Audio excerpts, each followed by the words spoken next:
Mr. Scott Rose, how are you, sir? Great. Happy Tuesday. Hey, happy Tuesday. Thanks for coming in today. I'm super glad to have you in-house. Glad to be here. We actually haven't had the chance really to ever go out or get a drink or talk about wine programs or anything like this. No, we've both been too busy. We've been way too busy, first of all. We work together on a professional level. But I've always very much enjoyed our conversations, even though they are a little quick and to the point, which is what I love, because you have a line of people waiting to get in touch with you, as we're going to talk about also. But you are currently the wine director for Mr. A's restaurant. It is an icon in the city. Everybody knows the restaurant.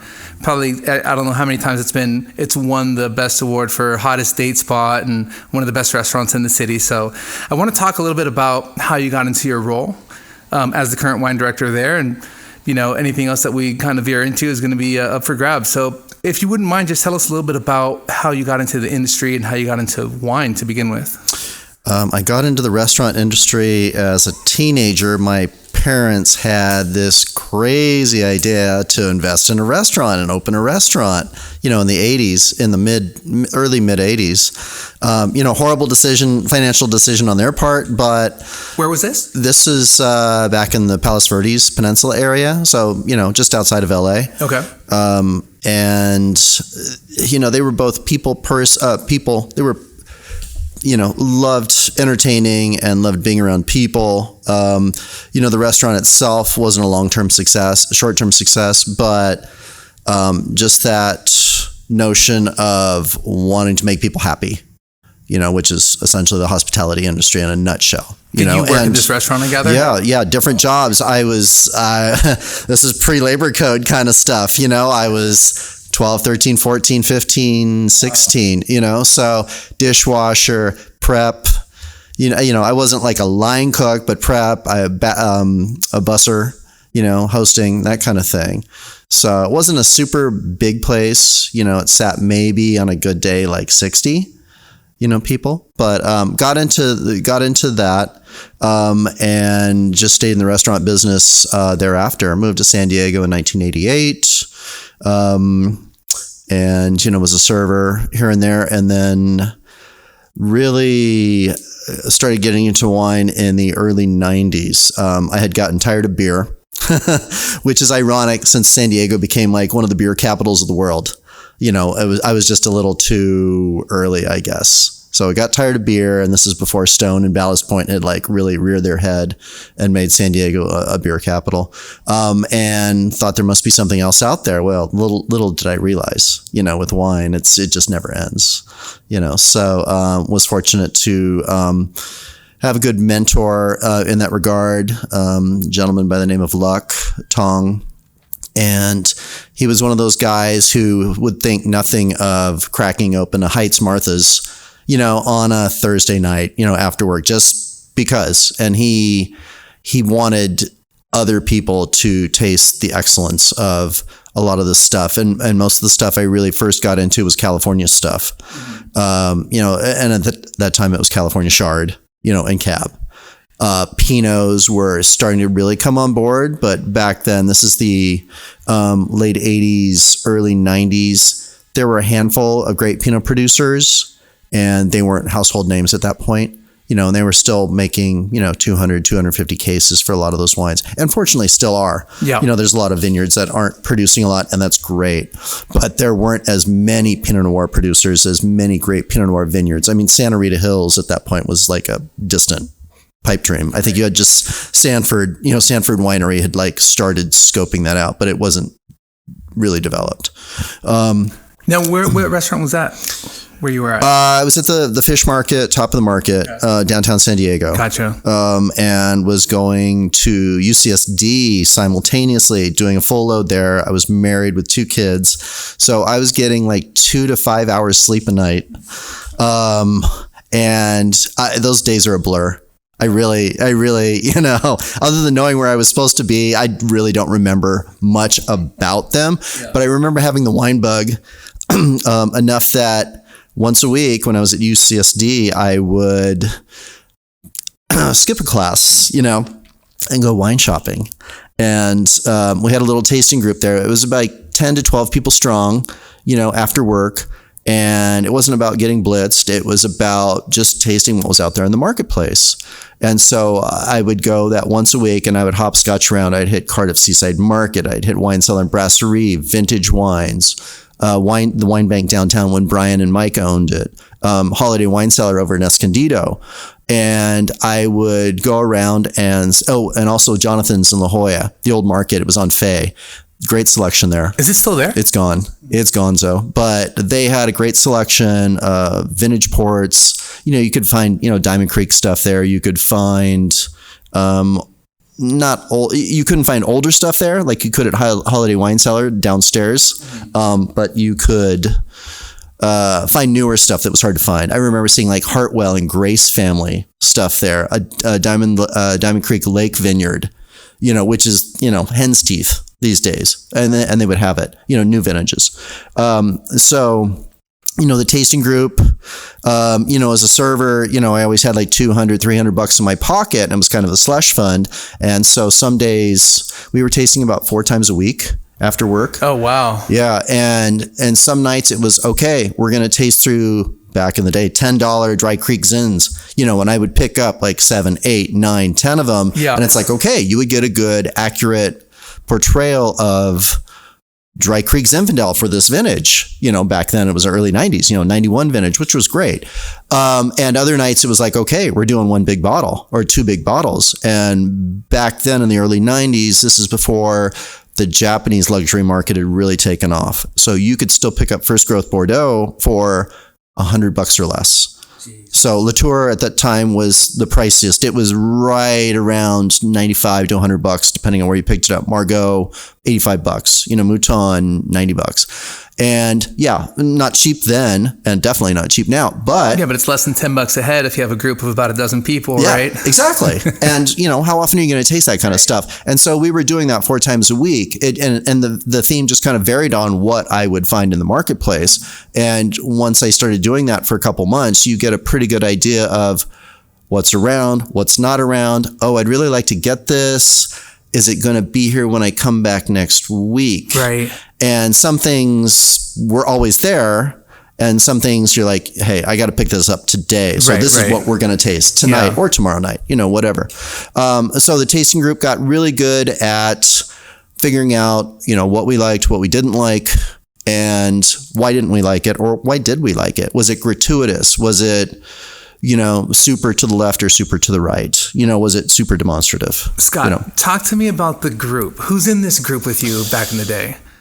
It was all just servers and bartenders from around town, not just the same. Yeah, no, it was the same restaurant. Oh, within the same restaurant. It was all Fish Market, top of the market. Wow, that's people. awesome. So these guys are committed. You had a great crew there. Yeah, we had a captive audience because we all wanted to unwind after work. It was a busy place. Sure.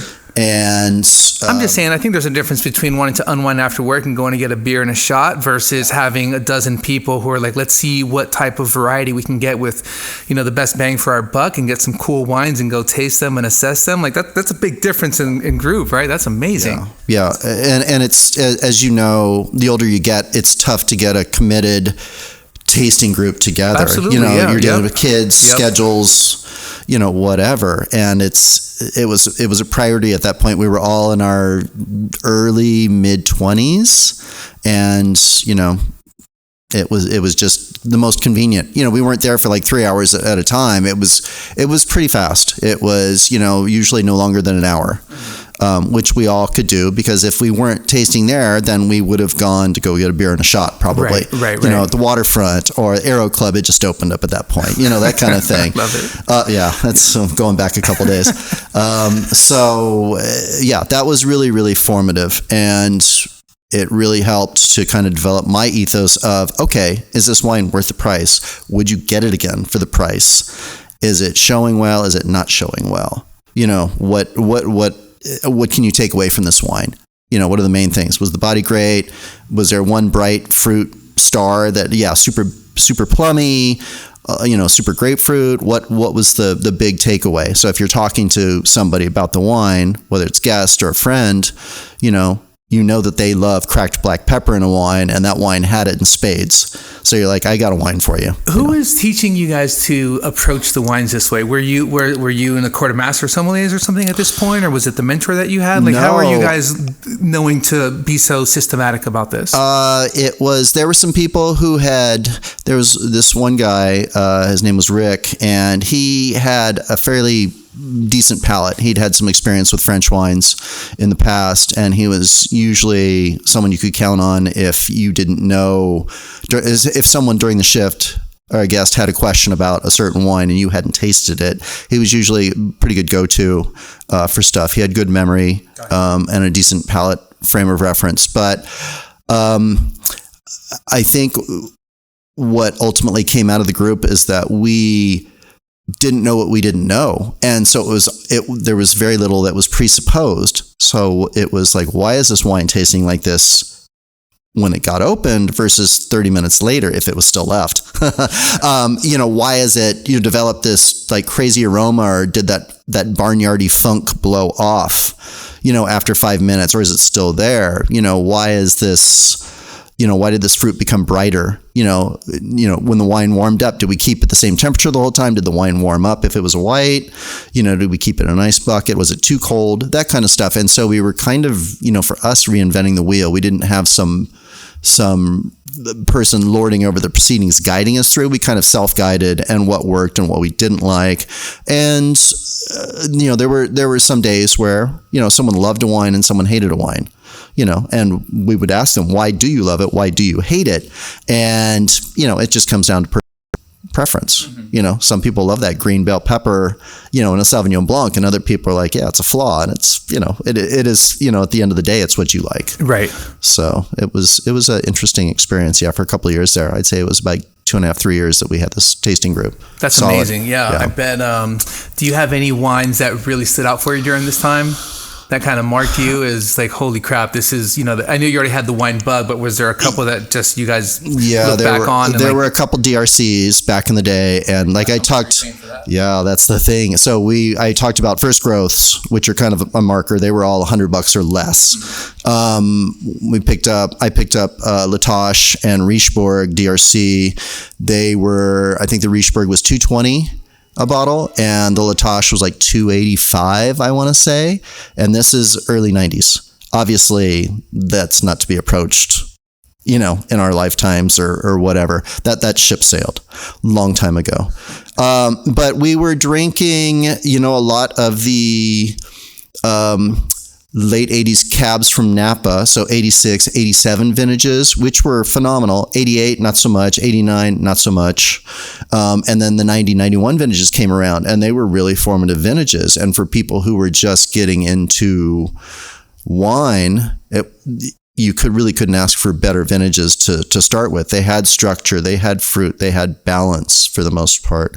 And that's California stuff. And then the Pinots, like I touched on it earlier, they were just starting to come around. So you had producers like a Calera or an Albo Clement, ABC, that were, you would blind taste them against other stuff. We didn't do blind tastings all the time, but we would do them like every couple months. And it was interesting how people's palates were still pretty consistent. You like what you like, or you're challenged by what you don't like sometimes, and you had to defend it. Yeah. But, we would taste like French versus Californian, and California would usually win, but the California wines were generally showier when you opened them.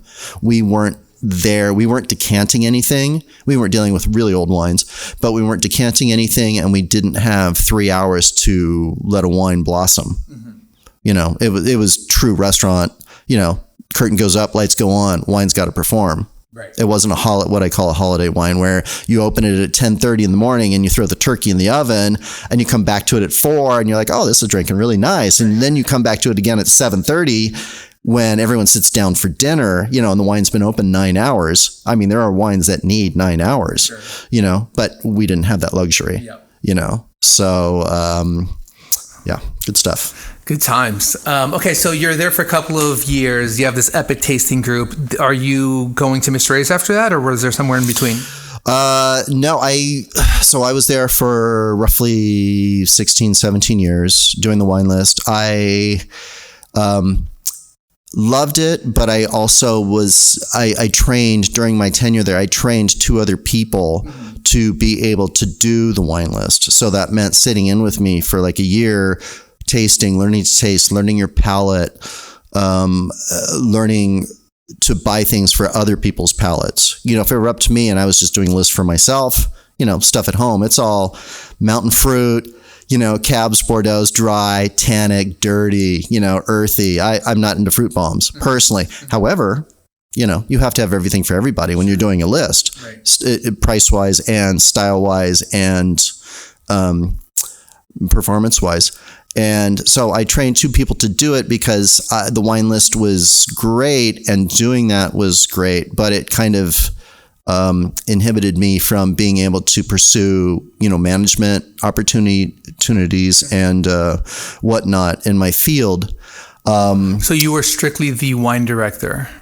I was, and then I was also managing. You were doing some managing, okay. Yeah. It was just like a hybrid where you were kind of still taking care of tables and doing the wine list, or were you able to really be on the floor as a somm? It was like half and half. Okay. Like, I was the cork dork. For sure. And, so if someone had a question, who better than the person who's doing the list, right? Yeah. Because theoretically they've tasted the wines, almost all of them for the most part. There's a couple wines that we both know you just don't get a chance to taste unless you crack them yourself. They just don't get bandied about all the time. So, did that for a couple years, and then both of those people eventually left. So I had to fall back into it, and then, I left the, fish market, top of the market, and did a total, I don't know, just kind of a career change, stayed in management, but I got involved in the burger wars, here in Southern California with Islands restaurants. And, there's no wine culture, obviously.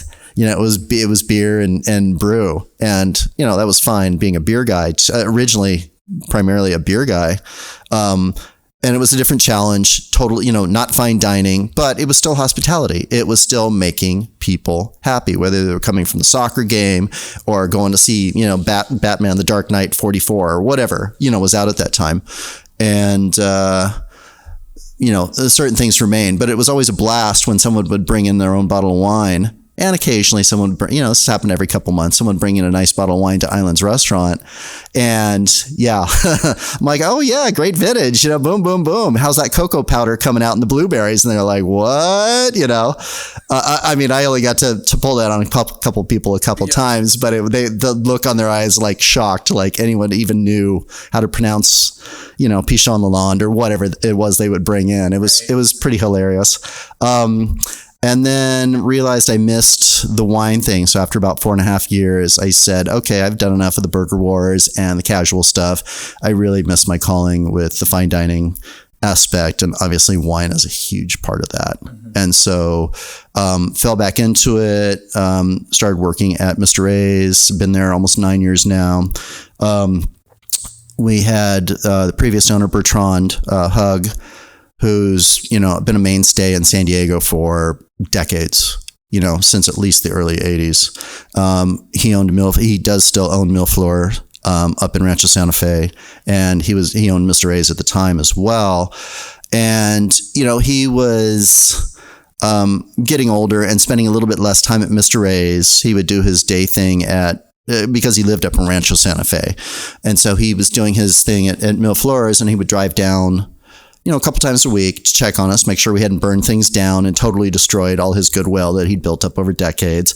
But I think he figured out that we were doing a pretty good job. He was the original owner. He opened it. He wasn't the original owner. He bought it in roughly 2000, 1999, 2000. Very, very, very early part of the century. Did a remodel, and he had it for a little over 20 years. Who's Mr. A's named after? It's named after after John Alicio.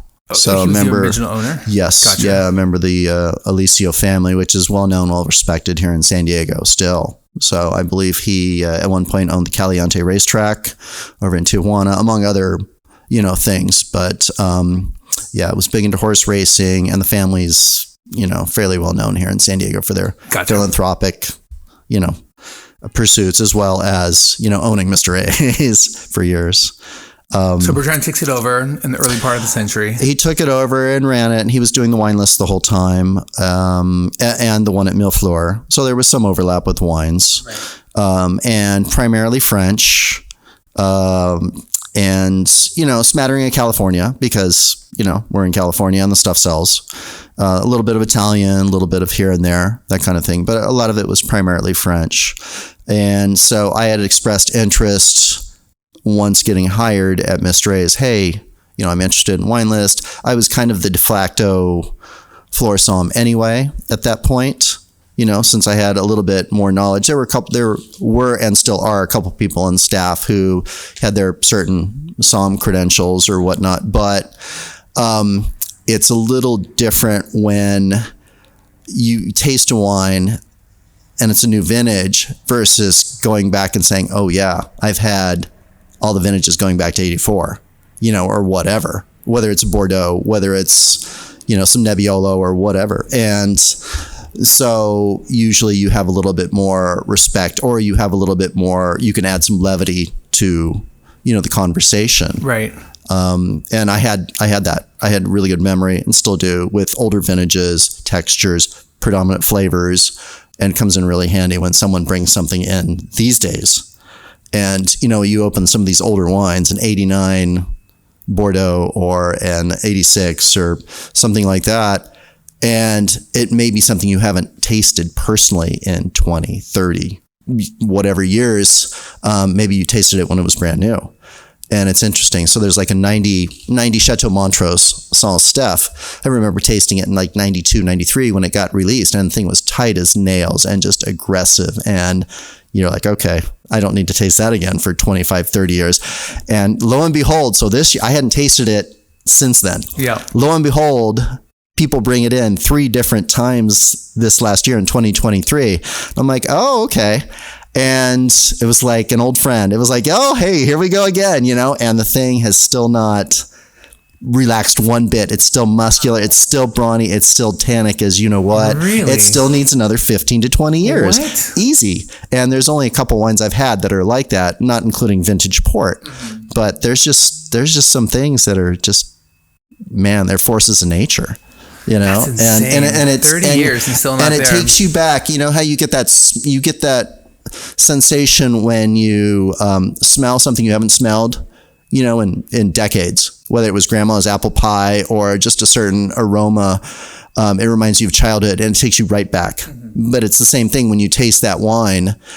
If your memory is good enough, you taste that wine, you're like, oh my gosh, I was in that room of that restaurant, or at home or I was on vacation in blah, blah, blah. And I remember tasting that wine for the first time, and it comes back around, and you're like, wow, it's a great magical feeling. It's beautiful. Yeah. God, you make me remember a bunch of moments that I've had like that too. It's a great thing, man. That's why I love this industry. It really is. Sometimes it's hard to describe that, but you really get these wines that mark your memory, and you just remember everything around that moment too, not just the wine, but just like what's happening in that moment. I think it's a really special thing.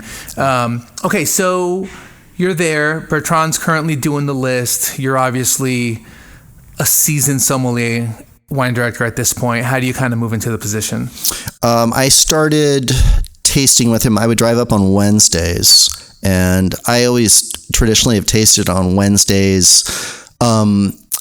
Number one, they don't tend to fall on holidays. They tend to be the middle of the week, so people are kind of on their game, whether it's reps, whether it's people you have to call to put in orders. Wednesdays are also good because you're theoretically setting up for the weekend. So if there's big parties and you need to reorder Silver Oak, Alexander Valley, you're like, oh, I realize I have to reorder that. I need 3 cases or whatever. So Wednesdays were always really good days in terms of planning for your busier time, which is generally the weekends.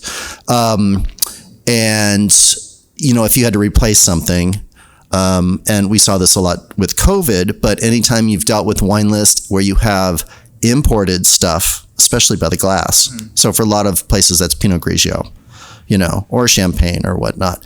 And we've all been subject to it's on the container on a boat somewhere. They just, they're in the Panama Canal, or they haven't left Europe yet or whatever. And you're always at the whims of, the marketplace when you're dealing with imported stuff. So we saw this a lot with COVID, but it happened before that. And then you add in workers' strike, dock workers' strike or something. Boats aren't getting loaded.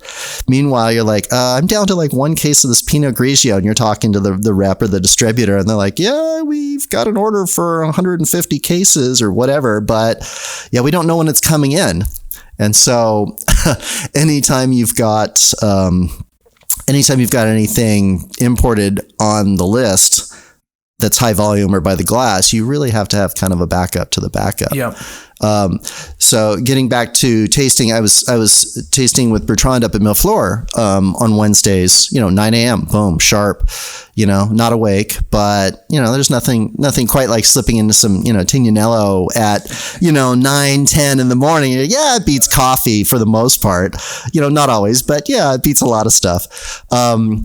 And it killed two birds with one stone because a lot of the reps were North County based anyway. And so they had, a lot of them in the rep world, they might not have any other restaurant in downtown San Diego, but because Bertrand did a lot of business at Mille Flore and would bring wines from Mille Flore to Mr. A's, he would a lot of times have the same rep. Yeah. And they would only have that one account or maybe one other account in San Diego. So was able to taste wines, go through it, evaluate wines with him, and he has a fantastic palate, probably the best Burgundy palate I've ever come across. Wow. And, as wine tasters, we all have our preferences, and everyone has a hole in their palate, whether it's Italy, whatever, we all have holes in our palate. We all have our strengths, and it's realizing, okay, what are the holes in my palate? And, sometimes you have to kind of reevaluate things that you maybe dismissed before. I wasn't the biggest Italian guy, and now I, love Italian wines. Our palates do change. But tasting with Bertrand, I did that for 3 years on Wednesdays in the morning. We would typically go through, some days were better than others. Some days we go through 30 wines, other days we go through like 70, 80 wines. And he's a fast taster. I'm a fast taster. We both, it's all about the juice speaks for itself, or it doesn't. I don't really care, nor does he, about the name of the vineyard dog. Some people dig that stuff. I don't care. Is the wine worth the money? Is it more than worth the money? Is it twice as good as the other stuff? Whatever price range it is. If it's $20 Pinot Grigios or $200, Bordeaux's, how does it stack up against the other things in that price range? Is it the clear winner? And why is it the clear winner? Is it just because they're putting out a better product?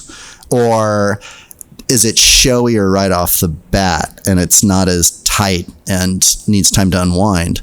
And you have to figure that out when you're tasting this stuff. And, how long has the bottle been open? Was it Coravin? Was it open right then, right in front of you? So if it's something that's been open overnight or for a couple of days, which you would occasionally end up tasting, you're like, yeah, it's drinking great right now, and it's a cellar candidate, but it's not going to show well if it gets open in the restaurant at 7:30 on a Friday night. Right. It's just not, and it's going to be a disappointment for someone who's spent $100, $300, whatever the bottle was. And we were usually in agreement on, I'd say about 95% of the time we agreed on the wines that we liked, the bang for the buck, the QPR, the quality to price ratio, or the hollers for the dollars, as I will say occasionally. Every once in a while we disagree, but I put that down to just our little weird quirky stuff. Like I tended to like the occasional Oregon or Santa Barbara area, San Ynez Pinot that was maybe a little underripe, a little bit more mentholy, blue fruit, eucalyptus style. He wasn't into that at all.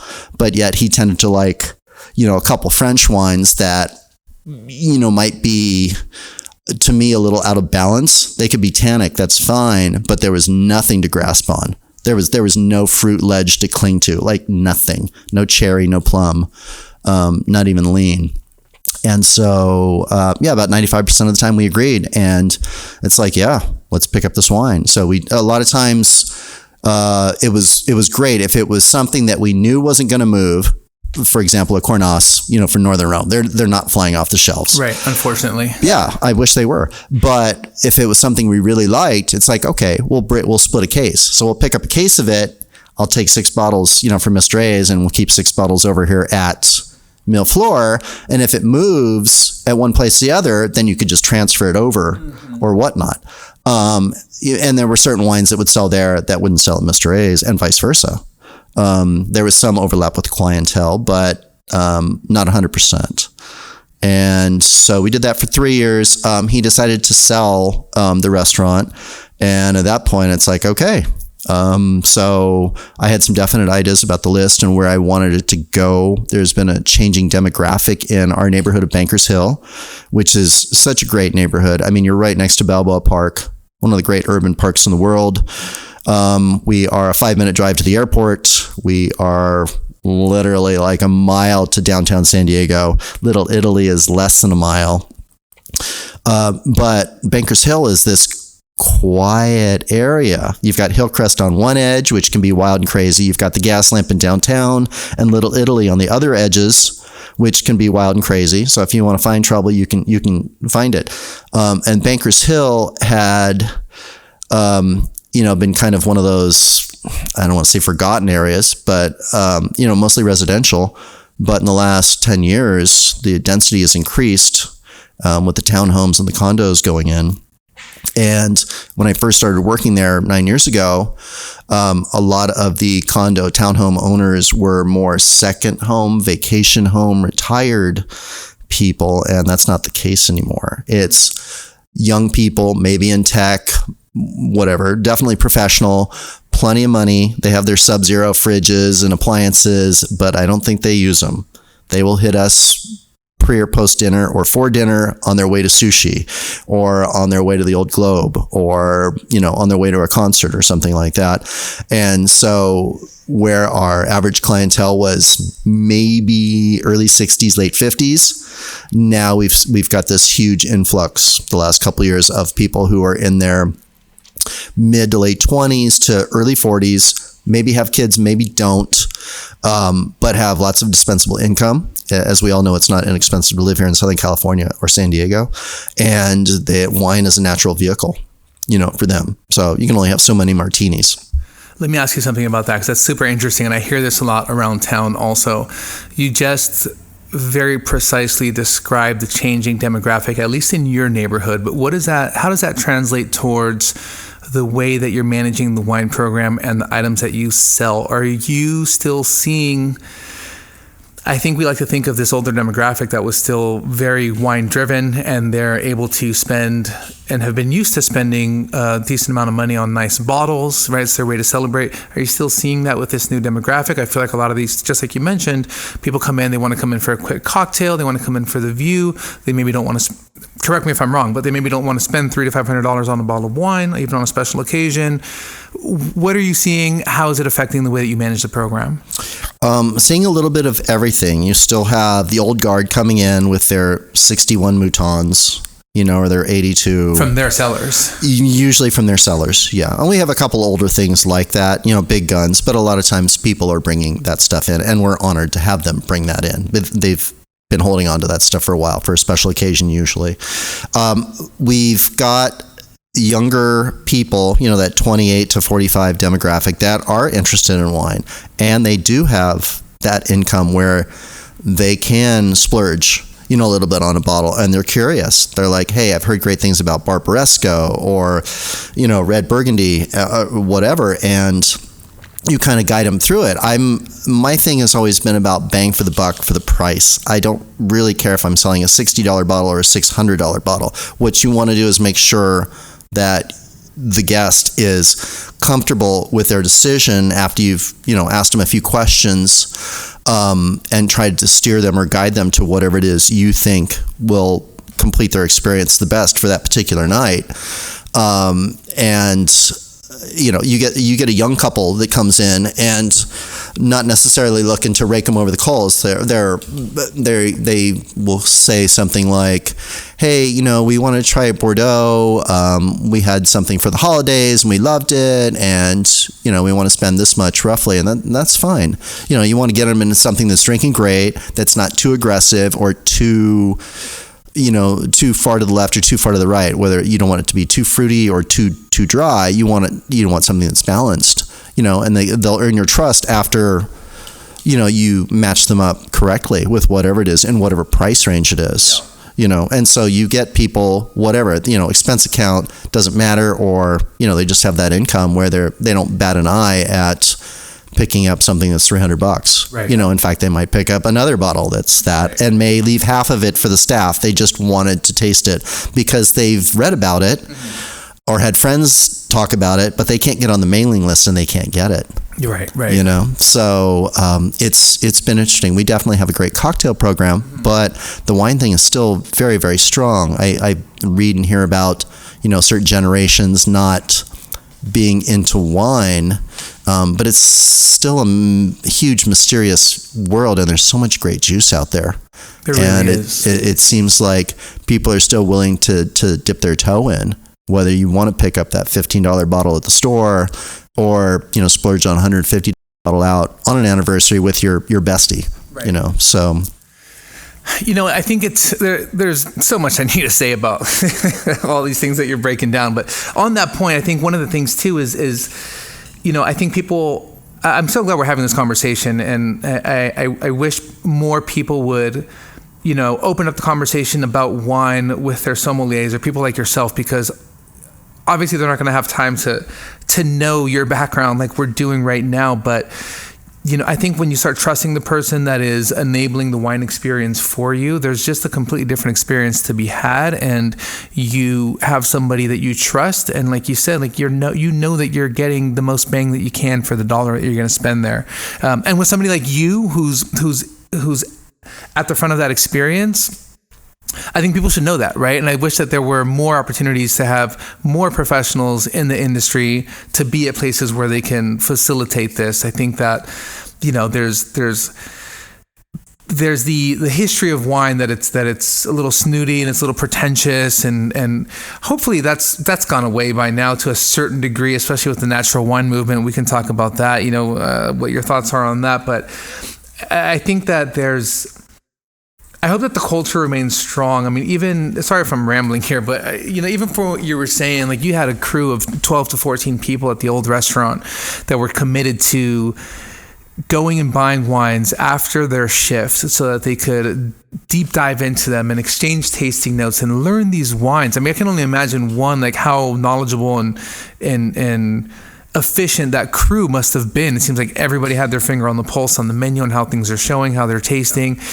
I don't know if you see that much happening. I don't know if you see that much of that happening these days in restaurants where people are actually going out of their way. I know a couple of tasting groups here that they do some of that, but I mean, it's rare. I feel like it's not something commonplace. So, anyway, I don't want to go too off on a tangent, but one thing I wanted to say, I wanted to make sure I didn't miss when I was speaking to you today, was that I've worked as wine director in the city and sommelier for 7 or 8 years before taking this last job working for an importer, which is where I met you and I started to work with you. I've been tasting with you over the last 2 years or so.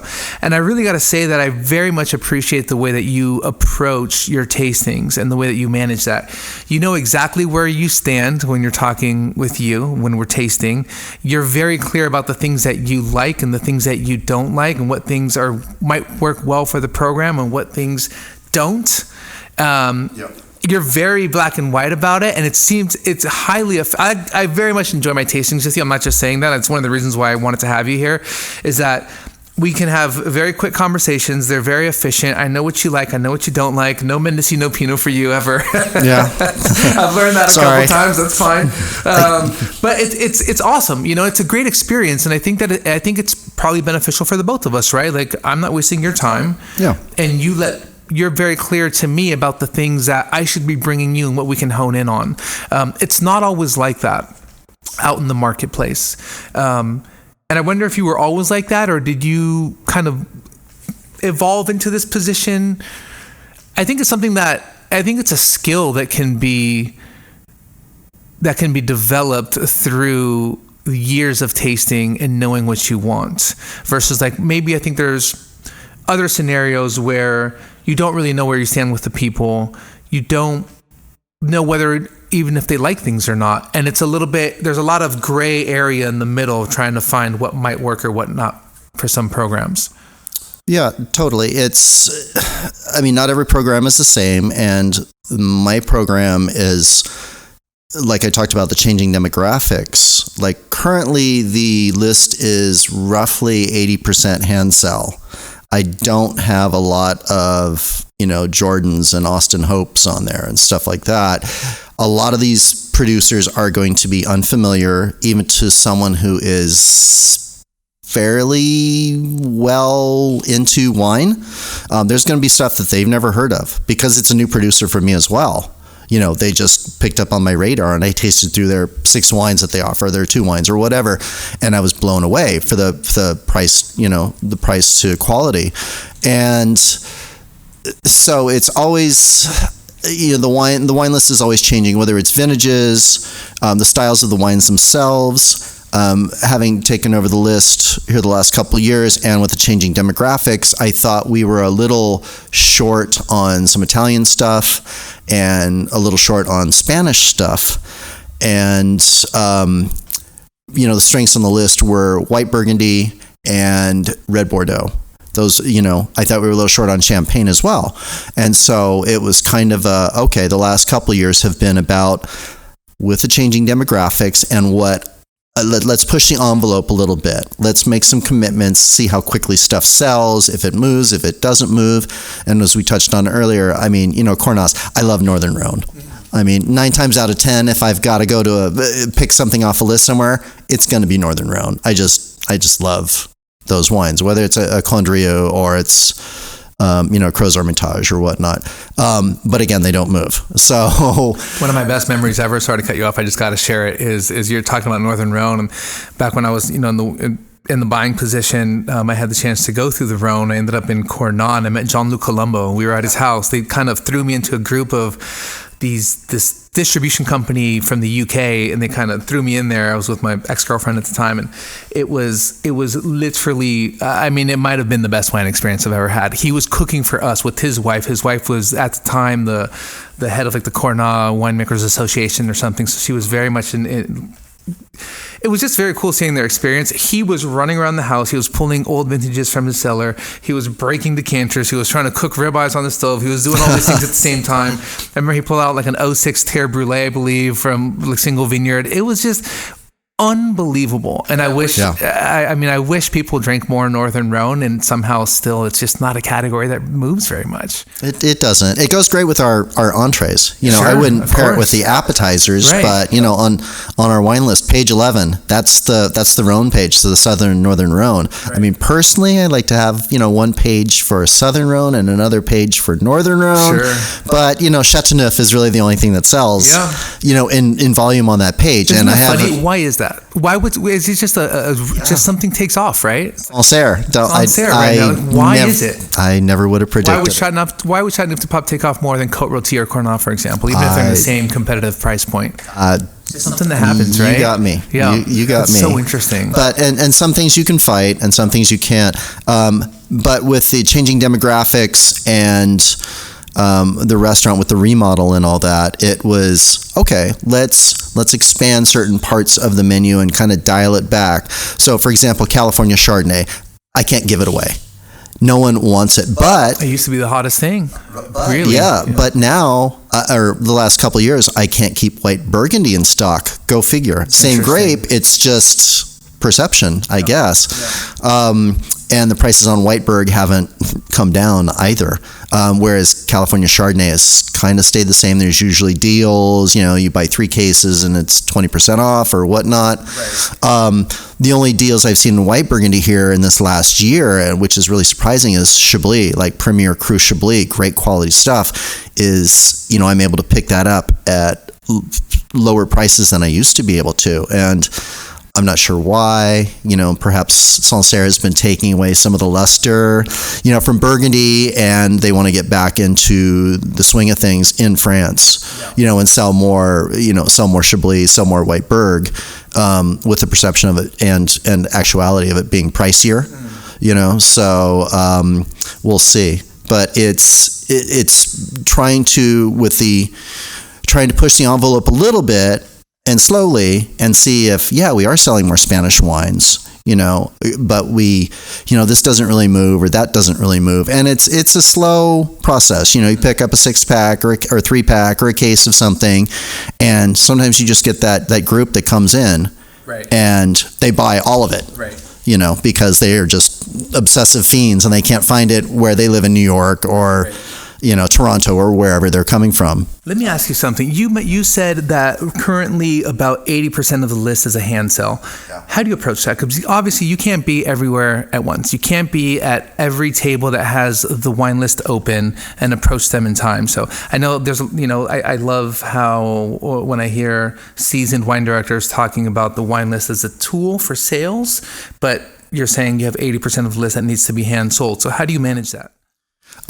Staff training, staff notes. There is downtime during the shift, or before the shift starts or after the shift finishes, the main thrust, the rush.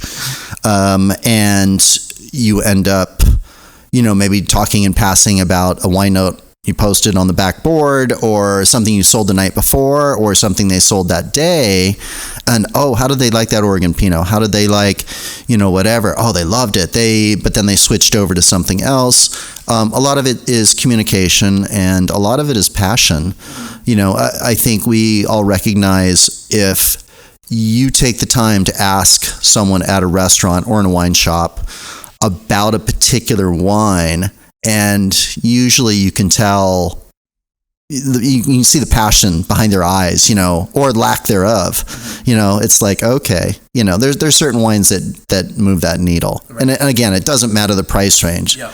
There's wines I've tasted that were, what I call cheap chickens, and they're like, holy cow, that's all it cost? 75 cases. I want to have this on the list for a while. And there's other wines you taste that are, they're great, but you match it up against the other wines in that price range. You're like, okay, it's good, but it's not worth the price. I mean, I'd rather have something for half the price. How do you, there's a whole debate, I guess, if you can teach somebody to be passionate about something, right? Do you add that into your hiring process to ask them questions about how do they feel about wine? What's their wine experience? Do you enjoy wine? Do you love wine? Are you passionate about wine? Because it'd be hard to hire somebody who isn't really that passionate about it and then expect them to have a passionate response on the floor when somebody asks them about certain wines, right? Like you can, just like you said, you can tell the difference, right? It's it can come up in the interview process. I think collectively with the staff, at least currently, and since I've been there, it's a shared passion, and it's not just for enhanced gratuities. It's really part of the meal. And I think at the end of the day, we're all in that profession for a reason. And I just distill it down to making people happy, and making people happy gives us self-worth and makes us happy as well. Mm-hmm. So is it a little, gratuitous on our part? Maybe, how we define happiness and derive happiness, but it's better than an alternative. And so wine is a huge part of that. When you connect with somebody, and it can be a glass, it can be a half bottle, it could be a Magnum. I can't sell Magnums to save my life, but whatever. It's just when they realize, and it doesn't always have to be the perfect food matchup. Maybe they've never had Marsanne before or whatever, and they taste it and like, why have I not been drinking this for the last 10, 15 years? And they have that epiphany, that wine epiphany. And you're like, yeah, it doesn't always have to be some big gun white or red Berg, or Napa Cab. It can be some little obscure grape that maybe you had never heard of before until you taste it. And you're like, wow, this is quirky. This is delightful. This is weird. It's a wild journey. And there are grapes like that and wineries and wines like that. And you taste them and you're like, It's weird. It's quirky. It's like, a friend maybe you had in high school who didn't fit the mold, but you guys were inseparable, because you just clicked, and someone else will click with that. And it's not going to be your cookie cutter Cabernet or whatnot, but for that qualified guest or two, you're like, hey, I've got something different. You want a white that's not bubbles, that's not Chardonnay, that's not Sauvignon. I've got something for you here. It's a little sweet, finishes a little dry. It'll go great with your lobster salad. Yeah. They take a chance with it, and they end up loving it. And they thank you profusely. Yeah. And they will remember that, and hopefully they come back, soon, and they may have that wine again, or they may like you enough and trust you enough to go with another recommendation. Right. Which is great. So staff training is huge, and making sure to celebrate that enthusiasm. Leave those notes, make those mental notes with the guests. Oh yeah, she loves wines in this price range, or wines from Italy, or hates sweet. Forget the Amarone. They hate Amarone or whatever. But being able to communicate that with the staff, and some people are better at and like heavier wines, like Cabernet or Bordeaux, and other people like lighter wines. And it's okay to. I don't expect everyone who's on the staff to have this like huge breadth and depth of knowledge. They've never had, the 89, Chateau whatever, and maybe I have, and maybe it gets brought in. And if I see a guest bring it in, I'll guide them through the bottle. I'll say, hey, look, if you're going to open that here, use the Durand number 1, right, to get the cork out. But this wine it should be tasting like this at this point. It used to, when it was younger, it was like this, and now it should be like this, and showing these flavors or whatever. Right. And that comes in handy and gives them something to talk to, even if they don't get a chance, the guest doesn't offer them a taster of it. They can come, and you have immediate credibility with the guest if you say, oh yeah, does it still have that really beautiful cassis note in the mid palate, that kind of thing. And guests are like, what?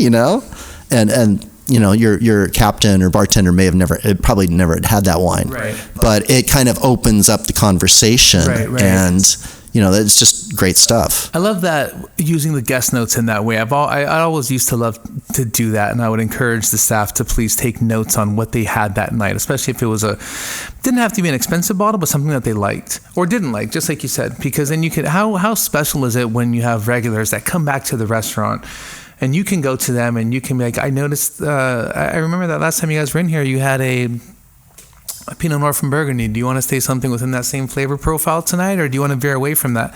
It makes it so much of a personal experience to that person. I want to ask you something, because we're talking about the staff, and I think that Mr. A's is known for having amazing longevity within the people that are there. I know you mentioned earlier there was somebody who's been there for 40 years. You yourself have been there for quite some time. I met the maitre d' who used to come to the restaurant I used to work at, and he'd been there for, I think, at least a decade. He was an amazing person. I know he passed away recently, but what a special person he was. Jerry, right? Yes, Jerry. Super. 38 years. He was there at 38 years of Mr. A's. Years, oh my God. Icon. He must have some stories. Yeah. He knows where all the bodies are buried. He wasn't giving it up though. So, but I think there's a lot of people, right, that have a long tenure there. Why do you think that is? It can't just be because there's good money made there. No, the money is great. I think it's the support of the staff and the management is key. The clientele is key as well. There's a demand for excellence and perfection, and as the saying goes, shoot for perfection, and even if you miss, you land among the stars. You shoot for perfection, and a lot of us are perfectionists, but you end up settling for excellence. And no matter how long you prepare for a shift or whatever, there's always the invariable, something will go wrong, whether it's a plumbing issue or the fryer goes down or something. Someone drops a decanter in the middle of service. I mean, stuff's going to happen. But it's that consistency of trying to consistently do your best and putting your best foot forward And I think people appreciate that. Yeah. You know, nothing is perfect. No one's perfect. People are coming there to have a great time, whether they're just in there for truffle fries and a martini or the whole 9 yards, you know, with multiple red burgundies and multiple courses and, you know, entertaining business or family or friends or whatever, or it's an anniversary. It's that demand for excellence and being able to execute that excellence. So having all the tools at your disposal, glassware, silverware, you know, competent, you know, kitchen help, competent, you know, back waiters, you know, great bar staff, great cocktails. It all kind of ties together. It is totally a team effort. So you think that if somebody is coming onto the team as a new member and they don't have that strive for perfection or excellence, they're going to get weeded out pretty quickly? They tend to figure it out pretty quickly. Yeah. And we do too. Gotcha. You know, and there's in all walks of life, some people will start off hot and just kind of plateau real fast. Yeah. And other people just never have that spark at all. And other people just never, that fire keeps going. Yeah. And you're looking for those people who have a passion. Yeah. We all have our occasional bad days, but you're looking for that great consistency and that drive to succeed and to make people ultimately happy. You know, within the parameters we have, the service steps and what we're able to sell and deal with. But, you know, making that connection with people is huge. Yeah. Like you talked about, the notes, you know, remembering that they loved this or didn't like this. It's important, like allergies, you know, that kind of thing. Someone tells you, or you know, they're gluten-free or they have a lactose intolerance or whatnot. And we have that same thing. It's like, oh yeah, they always start off with this great half bottle of champagne, and then they move on. Mm-hmm. You know, they just want that one nice glass every time, and that's great. Those people love that you remember those things. Absolutely. About them. Okay, your 20-year-old self is coming up to you right now and says, "Can you give me some tips on how to buy wine, how to manage programs?" What would you tell them? Give like one or two hot takes that you would give your 20-year-old self looking back. Keep tasting and don't get in a rut.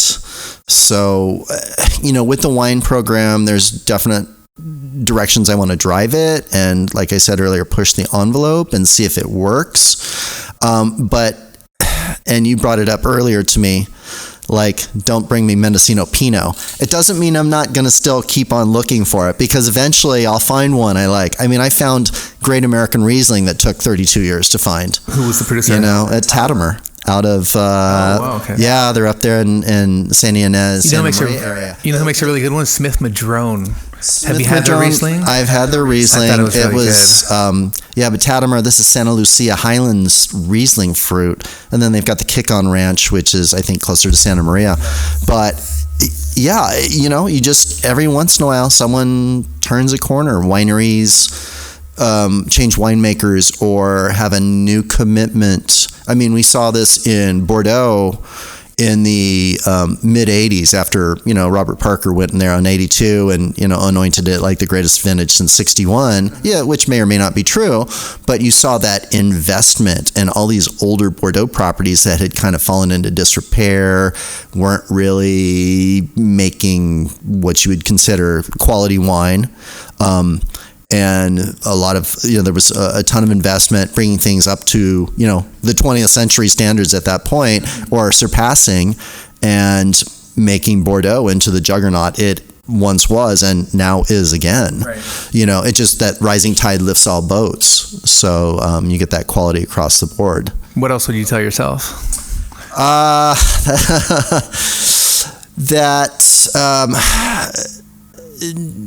Just continue to make people happy, you know, with their choices. If they care enough to ask, then they're usually curious. So get out of your own head a little bit and try to think more about the customer. You try and put yourself in their place. You know, it's their first time navigating a list with like 800 selections on it. And obviously you could spend like all day in paralysis by analysis, you know, so being able to kind of discern the situation without being too professionally prideful, and just say, hey, you know, and sometimes it can be as blunt as, Do you want to keep it under this range? What style do you want? You want something fruity? You want something drier? Do you want to pair it with food, or you just want a delicious wine? Forget the food, so screw the food. It's all about the juice anyway, right? So, kind of stepping back a lot of times, because you will get people who will challenge your knowledge and, think that they know more about something than you, and possibly they do,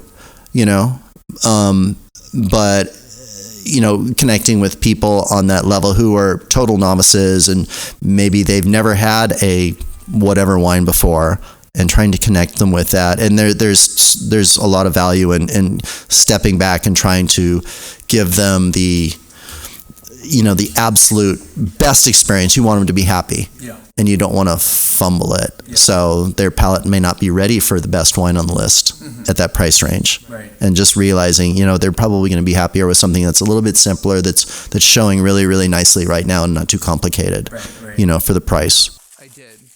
Hey guys, at this point in the show, I wanted to surprise Scott and blind taste him on a wine that I brought in. Unfortunately, the wine was semi-cooked and not showing very well at all.